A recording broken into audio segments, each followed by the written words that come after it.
On March 19, 2025, the Trump administration announced a sweeping release of classified documents related to the assassination of President John F. Kennedy. President Trump, known for his penchant for dramatic pronouncements, declared that his administration was committed to maximum transparency and wanted to lay to rest any lingering doubts about the events of November 22, 1963. Overseeing this massive disclosure was Director of National Intelligence Tulsi Gabbard, a controversial figure in her own right.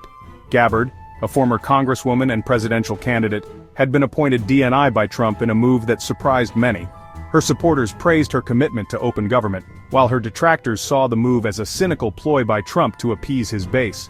The release of the JFK files, long a holy grail for historians and conspiracy theorists alike, was met with a mixture of excitement and skepticism. Some hailed it as a victory for public access to information, while others questioned the timing and motives behind the move.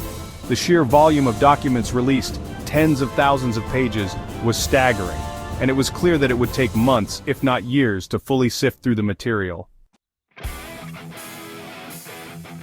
The weight of history fell upon the National Archives and Records Administration, the custodians of the JFK files. Archivists, already tasked with preserving and managing a vast collection of government documents, now faced the daunting challenge of processing and digitizing tens of thousands of pages related to one of the most scrutinized events in American history. The sheer volume of material threatened to overwhelm the NARA's resources. Adding to the pressure was the fact that many of the documents were in fragile condition, requiring careful handling and preservation. The digitization process, while essential for making the files accessible to the public, was time-consuming and labor-intensive. Despite the challenges, the archivists at NARA worked tirelessly to make the JFK files available to the public. They understood the historical significance of the materials entrusted to them and were determined to fulfill their duty to transparency. The public, eager for answers, awaited the release of each batch of documents with bated breath. As the JFK files became public, researchers and historians around the world began to pore over them, eager to uncover any new insights into the assassination.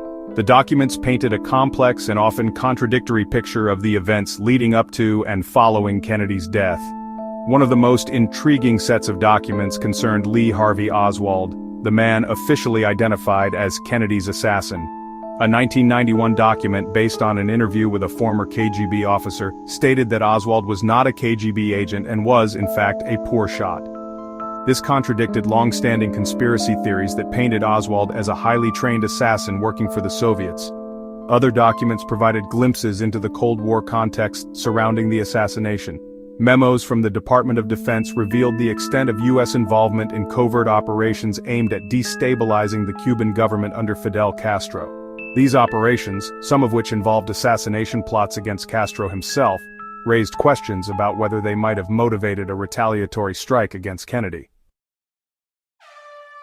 The release of the JFK files was a watershed moment in the ongoing quest to understand the events of November 22, 1963. The documents, while not providing any definitive answers to the many questions surrounding the assassination, offered tantalizing clues and fueled renewed debate about what really happened in Dallas. However, the release was not without its limitations. Some historians and researchers expressed disappointment that a significant number of documents remained redacted, their contents still hidden from public view. They argued that full transparency was essential to finally putting to rest the speculation and conspiracy theories that had swirled around the assassination for decades. The missing documents, along with the gaps in the historical record, served as a reminder that the search for truth is often a long and arduous process. The release of the JFK files, while a significant step forward, was just one chapter in a story that continues to unfold. The quest for answers, like the memory of that fateful day in Dallas, lived on.